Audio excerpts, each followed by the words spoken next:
Film की शुरुआत में हम देख पाते हैं दो लड़के और दो लड़कियां को जो कि बहुत मज़े कर रहे होते हैं। इन चारों का नाम होता है Stacy, Amy, Eric and Jeff. फिर एमी मज़े करते हुए उसकी ईयरिंग खो जाती है। वो लोग बहुत ढूंढते हैं लेकिन उन लोगों को ईयरिंग नहीं मिलता। फिर उसके बाद एक लड़का आता है एमी की ईयरिंग को पकड़ के। फिर जेफ उसको उनके साथ एक ड्रिंक पीने के लिए कहता है। ये लड़का का नाम होता है मैथियास। फिर एरिक माथियास को पूछता है कि क्या तुम अकेले हो। फिर माथियास कहता है कि मैं अपने भाई के साथ आया था लेकिन मेरा भाई एक लड़की के साथ फूर हो गया। उसके बाद एरिक पूछता है कि कौन सी लड़की के साथ तुम्हारा भाई भाग गया। उसके बाद माथियास कहता है कि वो लड़की एक आर्कियोलॉजिस्ट है तो उसके साथ वो कोई एक खंडर की खोज के लिए गया है और कहता है कि एक खंडर है जो कि मयान सभ्यता की एक मंदिर है। वो खंडर किसी नक्शे में भी नहीं होता और कहता है कि मैं कल उस खंडर पे ही जा रहा हूँ। अगर तुम उस खंडर को देखना चाहो तो मेरे साथ आ सकते हो। फिर ये लोग भी उस प्राचीन खंडर पे जाने के लिए मान जाते हैं। एरिक कहता है कि हमें उस खंडर को देखना बहुत यादगार रहेगा, बड़ा मजा आएगा। फिर सीन चेंज होकर हम देख पाते हैं कि ये सारे मिलकर पार्टी करते हुए और दारू पीते हुए बहुत मजे कर रहे होते हैं। उसके बाद सीन चेंज होकर हम देख पाते हैं कि एमी उस खंडर पे जाने के लिए नहीं चाहती लेकिन जेफ किसी तरह से उसको समझा फुसला के उनके साथ जाने के लिए मना ही लेता है। फिर हम देख पाते हैं कि वो लोग सारे जाने के लिए निकल पड़ते हैं। उनके साथ एक लड़का भी होता है और उसका नाम होता है मिमित्री। फिर वो लोग टैक्सी से जाने के लिए टैक्सी वाले को कहते हैं लेकिन वो टैक्सी वाला उनकी बात समझ नहीं पाता। ये आदमी कुछ अजीबोगरीब भाषा में बातें कर रहा होता है। फिर माथियास इस टैक्सी वाला को वो खंडर की मैप दिखाकर पूछता है कि यहाँ तक जाने के लिए कितना पैसे लगेंगे। फिर वो टैक्सी वाला कहता है कि नहीं नहीं, मैं इस खंडर पे नहीं जाने वाला, ये जगह मानूस है। उसके बाद मिमित्री टैक्सी वाला को पैसे की लालच देकर जाने के लिए मना ही लेता है। फिर हम देख पाते हैं कि सब उस खंडर की ओर टैक्सी में बैठ के जा रहे होते हैं। फिर ये लोग उस खंडर के जंगल पे पहुंच जाते हैं। वो खंडर जंगल के बीचों बीच होता है। फिर वो सारे गाड़ी से उतरते हैं। फिर वो टैक्सी वाला यहाँ से भाग जाता है। फिर एमी कहती है कि हम यहाँ से वापस कैसे जाएंगे, ये टैक्सी वाला तो चला गया। फिर माथियास कहता है कि मेरे पास इस टैक्सी वाले की नंबर है, जब जाना हो तो हम टैक्सी वाले को कॉल करके बुला लेंगे। लेकिन एमी पूछती है कि इस जगह पे मोबाइल नेटवर्क है क्या। फिर एरिक और माथियास अपने मोबाइल के सिग्नल को देखते हैं तो उनके मोबाइल पे सिग्नल होता है। फिर इस जगह पे माथियास का भाई की जीप भी होता है। उसके बाद वो सारे उस खंडर की ओर जा रहे होते हैं। तब वो लोग चलते चलते थक जाते हैं और थोड़ी देर रेस्ट करने के लिए रुक जाते हैं। फिर उनको देखने को मिलता है कि दो बच्चों को, ये दो बच्चे इस जंगल के आदिवासियों के बच्चे होते हैं। फिर ये उन बच्चों से बात करने के लिए ट्राई करते हैं लेकिन वो बच्चे कुछ भी बात नहीं कर रहे होते हैं। वो दोनों बस इन सबको ही कंटिन्यूसली देख रहे होते हैं। उसके बाद एक बच्चा यहाँ से चला जाता है। फिर माथियास को उस खंडर की ओर जाने का रास्ता मिल जाता है लेकिन इस रास्ते को छुपा के रखा गया होता है। लेकिन फिर भी वो सारे उसी रास्ते पे ही जाते हैं, वो खंडर की ओर। फिर वो सारे उसी रास्ते पे चलते चलते आखिरकार वो खंडर तक पहुंच ही जाते हैं। ये खंडर एक प्राचीन खंडर होता है और ये बहुत पुराना लग रहा होता है। और ये खंडर पे कुछ अजीबोगरीब टाइप से पूरी की पूरी खंडर की चारों ओर कुछ अजीब तरह से झाड़ियाँ लिपटा हुआ होता है। ये सब ये खंडर को पाके बहुत ही ज्यादा खुश हो जाते हैं। स्टेसी तो इस खंडर के सामने कैमरे के आगे पोज मारती फिरती है। फिर वो देख पाते हैं कि खंडर के ऊपर एक टेंट गड़ा हुआ होता है। फिर थोड़ी देर बाद एक बूढ़ा घोड़े से आता है और कुछ अजीब तरह के भाषा में इन सबको डांटने लग जाता है। जेब सोचता है कि यह शायद पैसे लेने के लिए आया है लेकिन ये बूढ़ा इशारों से नहीं नहीं, पैसे नहीं चाहिए कहता है। उसके बाद और सारे लोग घोड़े में सवार होके आते हैं और एक आदमी कहता है इन सालों को खत्म कर देते हैं, खाली तुम बोलो इन सालों को खत्म कर देते हैं। फिर माथियास अपने भाई की तस्वीर उनको अपने फोन में दिखाता है लेकिन ये लोग उसके मोबाइल को ही रख लेते हैं। उसके बाद एमी फोटोज उठाते उठाते वो झाड़ी को ऊपर चढ़ जाती है। उसके बाद ये लोग कुछ अजीब तरह से चिल्लाने लग जाते हैं और उसको मारने के लिए बंदूक दिखाते हैं। फिर जेब एमी को उस झाड़ियों से ना हिलने के लिए कहता है और एमी बिल्कुल नहीं हिलती। फिर मिमित्री को लगता है कि शायद उन लोगों को ये कैमरा चाहिए। फिर वो भी इन झाड़ियों के ऊपर चढ़ जाता है और कैमरा को पकड़ के झाड़ियों से उतर जाता है और उनको कैमरा लेने के लिए कहता है। तब उसको एक तीर छाती पे लग जाता है और एक गोली उसकी नाक की चिथड़े उड़ा डालता है जो कि ये बुढ़ा ने मारा होता है। फिर मिमित्री वहीं पर ही मर जाता है। फिर ये सब देख इन सब की तो बहुत बुरा फट जाता है, ये क्या हो गया। ये सब डर के मारे रोते हुए कहते हैं कि रुक जाइए, हमें मत मारिए। उसके बाद ये सब डर के मारे खंडर के ऊपर चढ़ जाते हैं। फिर इस तरह नीचे ये लोग सारे इस खंडर को चारों ओर से पूरी तरह से घेर लेते हैं। ये आदिवासी लोग इन लोगों को इस खंडर के बाहर जाने नहीं दे रहे होते हैं। ये आदिवासी इस खंडर को पूरी तरह से घेर लेते हैं। फिर ये सारे इस खंडर के ऊपर आ जाते हैं। फिर वो टेंट को खोल के देखते हैं कि शायद उसमें कोई हो लेकिन उसमें कोई नहीं होता। फिर ये लोग फोन को देखते हैं कि शायद सिग्नल होगा लेकिन फोन में सिग्नल बिल्कुल नहीं मिलता। इस खंडर के ऊपर सिग्नल बिल्कुल नहीं मिलता। ये लोग पूरी तरह से इस खंडर पे फंस जाते हैं। उनके दिमाग काम नहीं कर रहा होता है कि इस सिचुएशन में आखिर क्या करें क्या नहीं। एमी तो डर के मारे अपने दिमाग को ही पकड़ लेती है। उनके पास और कोई रास्ता नहीं होता यहाँ से निकलने के लिए। फिर हम देख पाते हैं कि खंडर के बीचों बीच एक गड्ढा भी होता है। फिर वो चेक करते हैं कि यहाँ से जाने के लिए कोई तो रास्ता होगा, लेकिन ये आदिवासी लोग खंडर को चारों ओर से घेर चुके होते हैं और कोई रास्ता नहीं होता। फिर जेब कहता है कि जरूर इस खंडर की कोई बात है, वो लोग खुद ऊपर नहीं आ रहे हैं और हमको ऊपर भेज दिया और हमको जाने नहीं दे रहे हैं। ये लोग यहाँ पे बहुत बुरे फंसे होते हैं। ये लोग बातें करते हुए फैसला करते हैं कि वो किसी का आने की इंतज़ार करेंगे। उन लोगों के पास खाने के लिए कुछ नहीं होता। वो लोग पानी भी बहुत सोच समझ के पीते हैं। फिर उनको एक साउंड सुनाई देता है ये गड्ढे के नीचे से। ये साउंड एक फ़ोन की रिंगटोन जैसे सुनाई दे रहा होता है। ये लोगों को लगता है कि शायद किसी का फ़ोन बज रहा है। फिर माथियास कहता है कि ये मेरे भाई का फ़ोन है, ये उसी का फ़ोन की रिंगटोन है। लेकिन एमी को ये समझ में नहीं आता कि नीचे गड्ढे में सिग्नल कैसे आ रहा है। ऊपर तो सिग्नल नहीं आ रहा। उसके बाद माथियास ये रस्सियों से लटकता हुआ लालटेन को पकड़ के नीचे जा रहा होता है। वो रिंगटोन वाली साउंड लगातार नीचे से आ रहा होता है। फिर एमी को देखने को मिलता है कि यह रस्सी धीरे धीरे टूट रहा होता है। फिर वो माथियास को स्पीड से ऊपर उठाने की कोशिश करते हैं, लेकिन यह रस्सी आखिरकार टूट ही जाती है और माथियास बेरहम तरीके से नीचे गिर जाता है, लेकिन वो मरता नहीं। उसके बाद जेब कहता है कि हम में से एक नीचे जाएगा। फिर स्टेसी नीचे जाने के लिए राजी हो जाती है। इस तरफ खंडर के नीचे से ये आदिवासी लोग उनको देख रहे होते हैं, क्या कर रहे हैं और क्या नहीं।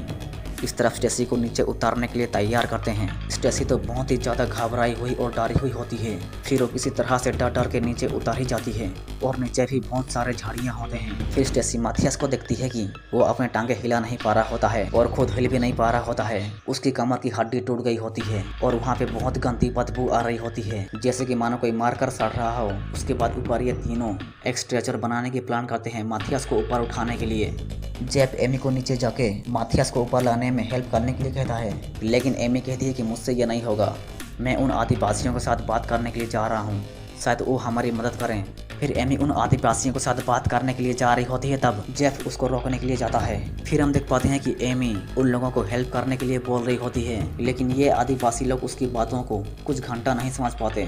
फिर एमी गुस्से में आके ये झाड़ियों को पकड़ के उनकी ओर फेंकती है और झाड़ियाँ सीधे जाके ये बच्चे को लगता है। उसके बाद ये लोग इस बच्चे को कुछ अजीबोगरीब टाइप से डांटने लग जाते हैं। फिर वो बच्चा भी बहुत बुरी तरीके से रो रहा होता है और रहम की भीख मांग रहा होता है, लेकिन ये लोग ये बच्चे को उसकी माँ के सामने ही गोली मार के मार डालते हैं। फिर ये दोनों डर के मारे ऊपर उठ जाते हैं। फिर हम देख पाते हैं कि रात हो जाती है और एमी को नीचे भेज रहे होते हैं। फिर एमी नीचे पहुंच जाती है और माथियास को दोनों मिलकर स्ट्रेचर पे लेटा के उसको ऊपर ले आते हैं। फिर जेब कहता है कि मिमित्री के दोस्त हमें ढूंढने के लिए यहाँ आ जाएंगे, बस हमें आज की रात किसी तरह से गुजारनी होगी, फिर हम कल सुबह यहाँ से निकल जाएंगे। फिर हम देख पाते हैं कि सुबह हो जाती है। फिर जब मूत रहा होता है तब उसको देखने को मिलता है कि झाड़ियों पे एक आदमी पूरी तरह से सड़ के मारा पड़ा होता है, लेकिन इस बात को ये तीनों के साथ शेयर नहीं करता।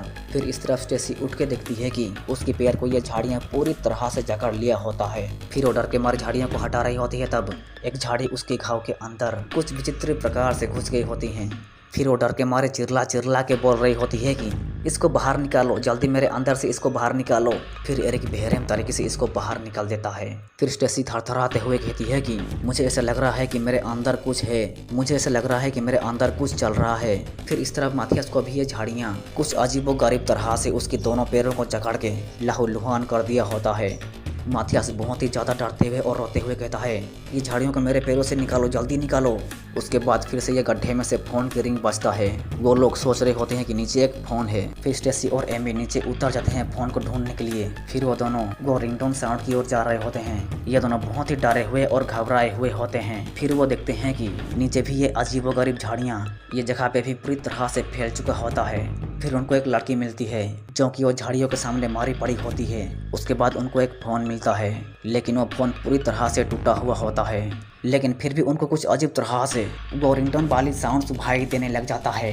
फिर एमी को देखने को मिलता है कि ये झाड़ियों के फूल कुछ अजीब तरह से वो रिंगटोन वाली साउंड निकाल रहे होते हैं। एमी ये फूल को जैसे ही पकड़ने की कोशिश करती है, वैसे ही ये झाड़ियाँ उसके हाथ को जकड़ लेती हैं और उनको जकड़ के बेरहम तरीके से मारने की ट्राई करते हैं, लेकिन वो किसी तरह से डर के मारे थरथराते हुए बच के बाहर निकल जाते हैं। उसके बाद एरिक कहता है कि आखिर ये फूल ऐसी आवाज़ कैसे निकाल सकता है, मतलब कि ऐसे कैसे। फिर स्टेसी कहती है कि वो चल रहे थे जैसे कि मानो उनमें जान हो।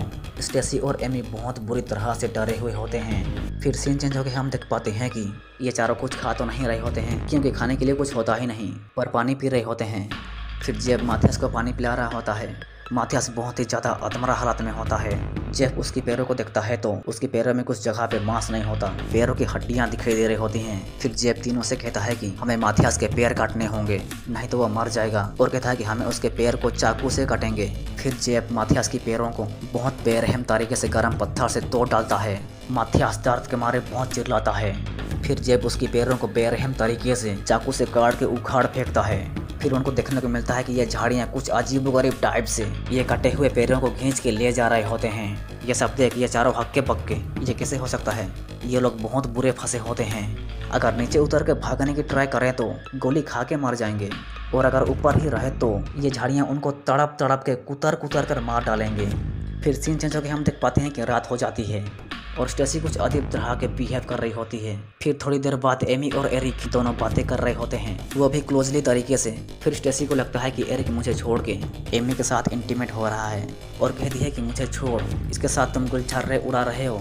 फिर ये सब झगड़ रहे होते हैं, तब इस तरफ माथियास को ये झाड़ियाँ उसके मुंह पे घुस के उसको बेरहम तरीके से मार डाल देते हैं। उसके बाद स्टेसी को भी कुछ होने लग जाता है और कहती है कि कुछ मेरे अंदर है और ये चीज़ मुझे भी अंदर से खा रही है, और चाकू को पकड़ के कहती है कि अगर यहाँ काटा तो दिखेगा और यहाँ काटा तो भी दिखेगा। फिर सीन चेंज होकर हम देख पाते हैं कि सुबह हो जाता है और स्टेसी तीनों को दिखाती है कि उसके अंदर ये झाड़ियाँ कुछ अजीबोगरीब तरह से पनप रहे होते हैं। फिर इसको काट के निकालने के लिए फैसला करते हैं। फिर जेफ पैर को फाड़ के उस चीज़ को बाहर निकाल देता है। स्टेसी दर्द के मारे बहुत रोती है, फूट फूट के रोती है। फिर उसकी पीठ को भी काट के बेरहम तरीके से उस चीज़ को निकाल के फेंक देता है। बहुत ही दर्दनाक मंजर होता है। उसके बाद सीन चेंज होकर हम देख पाते हैं कि स्टेसी के अंदर ये चीज़ पूरी तरह से फैल चुका होता है। ये लोग सब समझ गए होते हैं कि अब स्टेसी नहीं बचने वाली। स्टेसी तो बेचारी दर्द के मारे फूट फूट के रोती है। उसके बाद ये सब सो रहे होते हैं, तब स्टेसी उठ जाती है और ये चाकू को पकड़ के अपने आप को बहुत बेरहम तरीके से काट के खून से लथपथ होती है। वो बेरहमी तरीके से अपने मांस को चाकू से कुतर कुतर कर काट रही होती है। फिर उसको मना करने के लिए जेफ आगे आता है, लेकिन उसको स्टेसी चाकू से उसकी हाथ को ही काट डालती है। फिर उसको मना करने के लिए एरिक आता है, लेकिन स्टेसी एरिक को डायरेक्ट उसकी छाती पे ही चाकू को घुसा डालती है और एरिक की तड़प तड़प के मौत हो जाती है और एरिक को ये झाड़ियाँ घसीटते हुए लेके जाते हैं। उसके बाद स्टेसी कहती है कि मुझे बहुत दर्द हो रहा है और बेहद ही दर्दनाक तरीके से रोते हुए कहती है मार डालो, मुझे मार डालो। फिर जेफ ये चाकू को पकड़ता है और स्टेसी को मार डालता है और दर्द से छुटकारा दे देता है। उसके बाद ये दोनों प्लान करते हैं और जेफ एमी से कहता है कि तुम मरने की नाटक करना, मैं तुम्हें खून से लथपथ कर दूंगा और तुम्हें उठा के खंडर के नीचे रख दूंगा और फिर मैं उन लोगों को झांसा दूंगा और तुम जितनी तेज हो सके उतनी स्पीड से दौड़ के यहाँ से भाग जाना, मुझे तुम पीछे मुड़ के बिल्कुल नहीं देखना। फिर जेफ एमी को प्लान के मुताबिक उठा के नीचे लेटा देता है और उन आदिवासियों को अपने बातों में उलझा के अपनी ओर सबको लेके आ रहा होता है। उसके बाद वो आदिवासियों के ध्यान एमी के ऊपर से उठ जाता है और एमी बहुत ही स्पीड से दौड़ के भाग जाती है और जेफ को तो तीरों से मार के छलनी छलनी कर देते हैं और वो मर जाता है। इस तरफ एमी भाग रही होती है, तब उसको आदिवासी लोग मारने के लिए दौड़ाते हैं, उसके ऊपर तीरों से हमला भी करते हैं, लेकिन वो किसी तरह से गाड़ी पकड़ के आखिरकार वो यहाँ से भाग जाने में कामयाब हो जाती है। और इसी के साथ ये फिल्म भी यहाँ से खत्म हो जाता है। अगर वीडियो देख अच्छा लगा तो लाइक करके जाना प्लीज, और हाँ चैनल को सब्सक्राइब करके बेल आइकन को ऑल पे सेट करना मत भूलना। तो बाय।